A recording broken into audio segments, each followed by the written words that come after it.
Good morning दोस्तों, स्वागत है आपका हमारे यूट्यूब चैनल जिसका नाम है एडिटोरियल बाय प्रियांशु।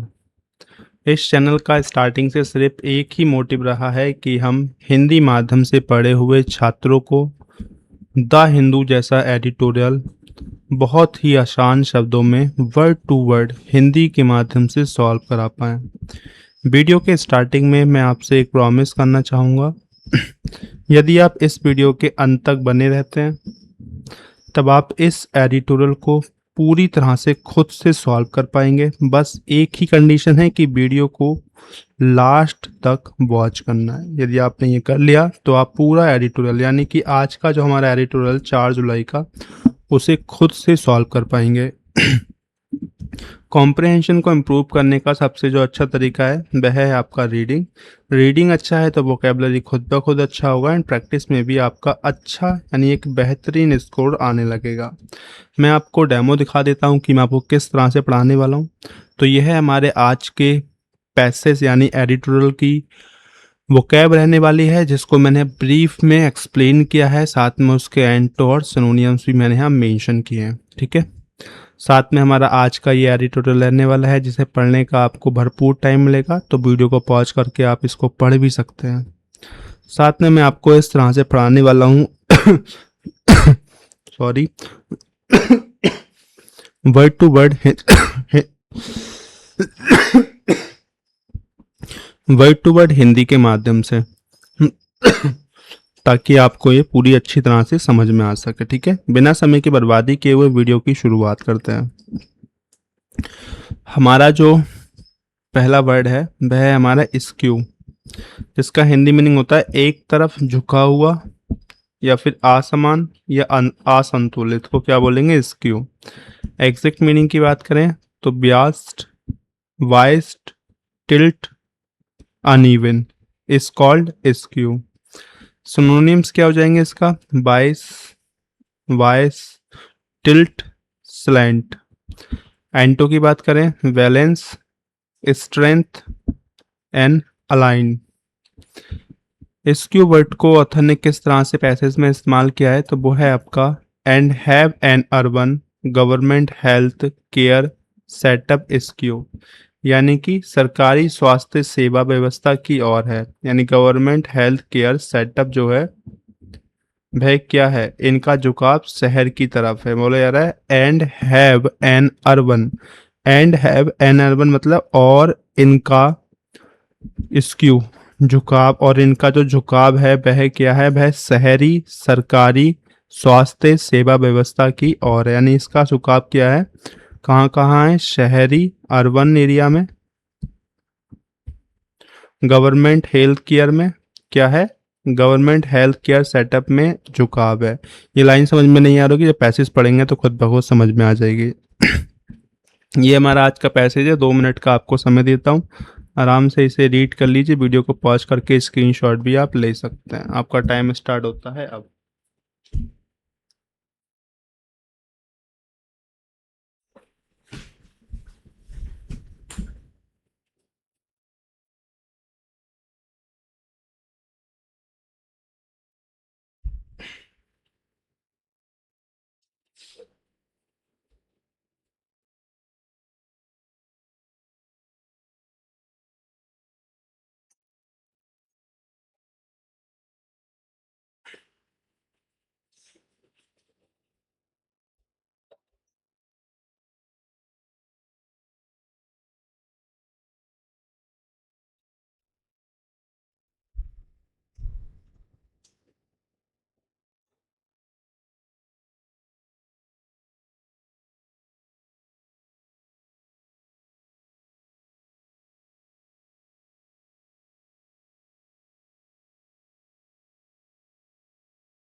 आपने आराम से पॉज करके पढ़ लिया होगा। स्टार्ट करते हैं।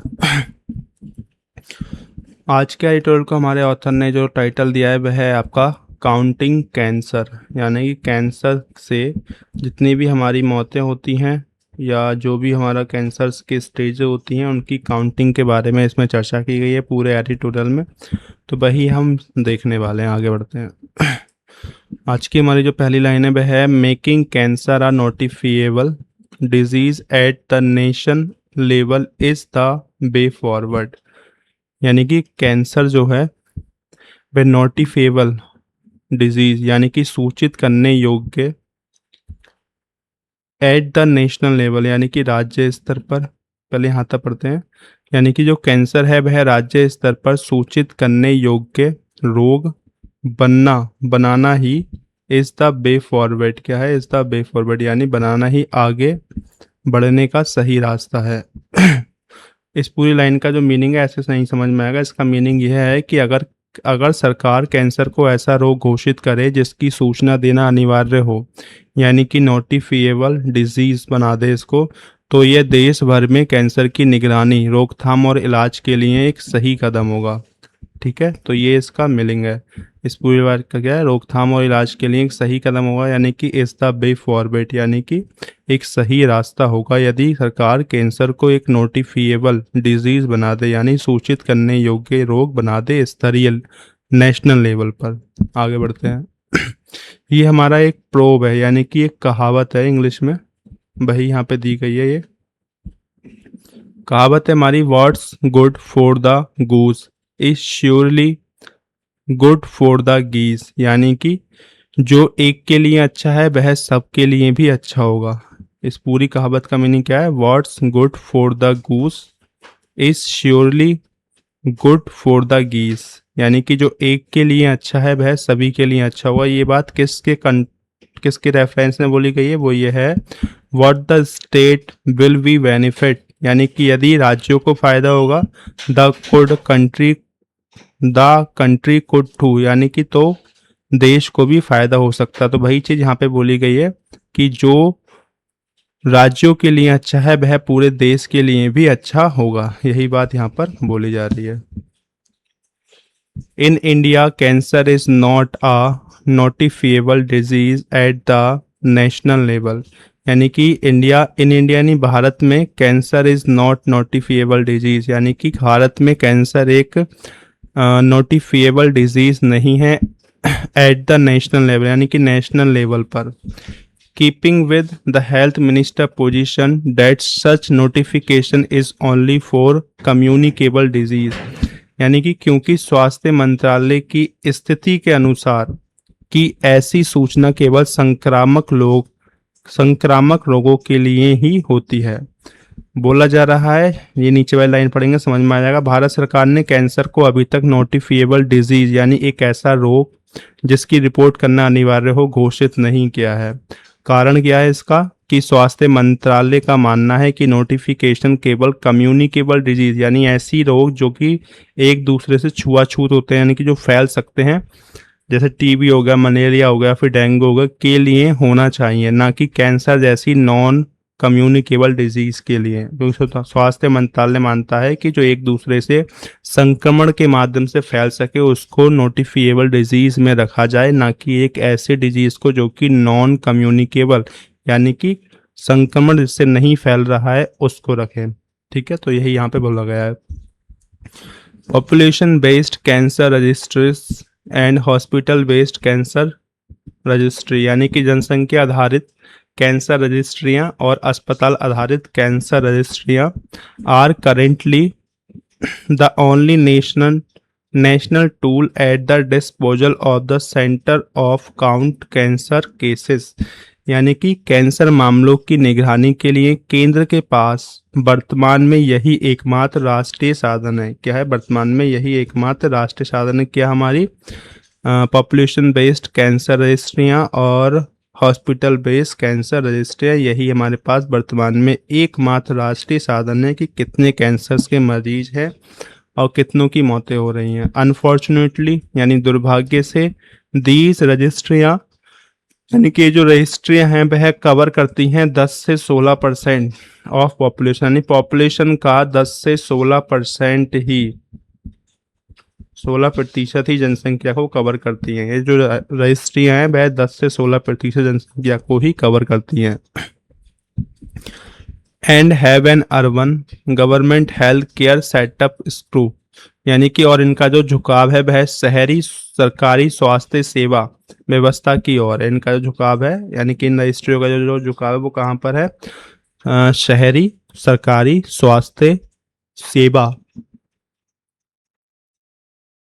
व्यवस्था की ओर इनका झुकाव है। हाउएवर, हालांकि सेवरल स्टेट, यानी कई राज्यों में have taken the lead on his front, यानी कि कई राज्यों में इस मोर्चे पर पहल की है। यानी कि हालांकि कई राज्यों ने इस मोर्चे पर क्या की है? पहल की है। किस मोर्चे पर?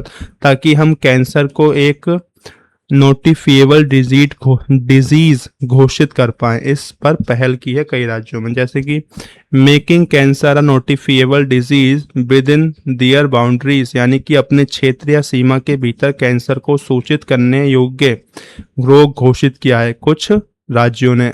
जैसे कि हमारा Telangana is the latest to join the list of state, यानी इस स्टेट की लिस्ट में सबसे जो लेटेस्ट जो राज्य है जिसने कैंसर को नोटिफिएबल डिजीज घोषित किया है अपने राज्य में, वह है हमारा Telangana.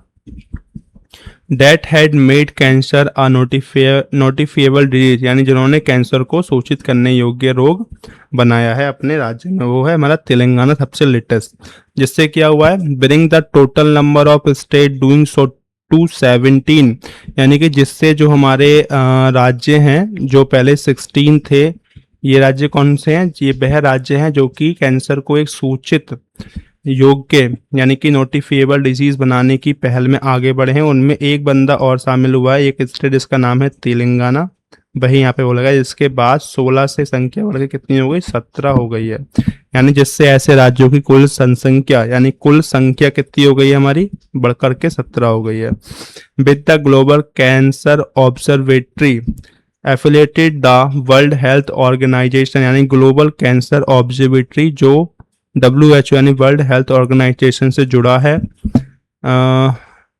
Projecting an estimated increase of 1.05 million cases between 2022 1.4 million and 2045 2.46 million की 2022 से 2045 के बीच कैंसर के मामलों में लगभग 1.05 मिलियन की बढ़ोतरी होगी, यानी 1.41 मिलियन से बढ़कर 2.46 मिलियन तक। तो ये था हमारा आज का एडिटोरियल, जो कि हमने पूरी तरह से सॉल्व कर लिया है।